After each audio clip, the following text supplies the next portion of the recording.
बातमीपत्रामध्ये आता पाहणार आहोत टॉप 25। 2024च्या लोकसभा निवडणुकीत भाजपकडून 303हून अधिक जागांचं टार्गेट।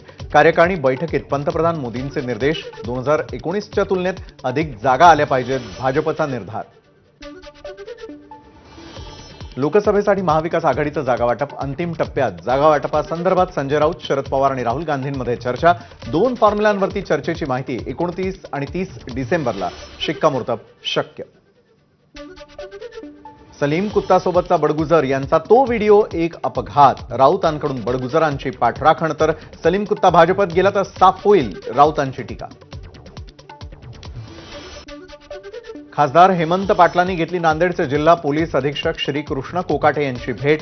आंतरराष्ट्रीय दूरध्वनीवरून धमकीचा फोन संदर्भात घेतली भेट। यानंतर हेमंत पाटलांच्या नांदेडच्या घराची सुरक्षा वाढवली।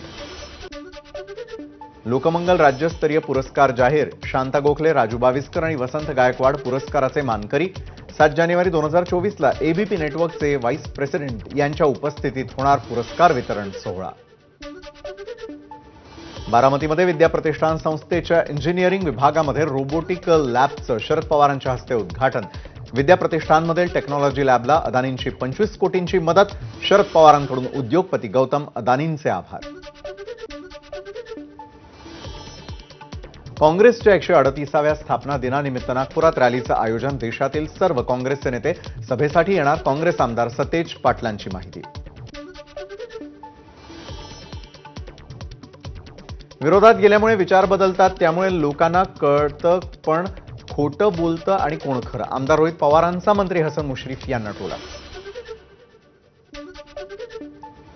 जानेवारी महिन्यामध्ये शिर्डीमध्ये राष्ट्रवादीचा मेळावा। रोहित पवारांची माहिती। तर मेळाव्यात भाजप विरोधात पुढील रणनीती ठरवण्यासाठी चर्चा होणार। रोहित पवारांची प्रतिक्रिया। ब्राह्मणांना कोणतंही आरक्षण नाही, हे परमेश्वराचे खूप मोठे उपकार। केंद्रीय मंत्री नितीन गडकरींचं वक्तव्य। तर अडचणी असतातच, पण त्यातूनही मार्ग काढला पाहिजे, गडकरींचा सल्ला। केंद्रीय रस्ते आणि वाहतूक मंत्री नितीन गडकरींच्या मंत्रालयाअंतर्गत 19,309 कोटींची कामं पूर्ण। गेल्या वर्षीच्या तुलनेमध्ये यावर्षी 42.61% खर्चात वाढ, तर 474 कोटींचा नफा। बालमृत्यूचं प्रमाण कमी करण्यासाठी महिला बालविकास, शालेय शिक्षण आणि आरोग्य विभाग संयुक्तपणे काम करणार। मंत्री अदिती तटकरेंची माहिती। पद्मश्री पुरस्कार पदपथावर फेकणं निंदनीय, हा देशातील जनतेचा अपमान। मंत्री सुधीर मुनगंटीवार यांची कुस्तीपटू बजरंग पुनियावर टीका। पद्मश्री पुरस्कार फुटपाथवर ठेवणं भारतीयांचा अपमान। आमदार अतुल भातखळकर यांची कुस्तीपटू बजरंग पुनियावरती टीका। मध्य रेल्वेच्या मुंबई विभागाचं रेल्वे बोर्डाला पत्र। आठवड्यातून 6 दिवस मुंबई जालना मार्गावर वंदे भारत चालवण्याचा प्रस्ताव।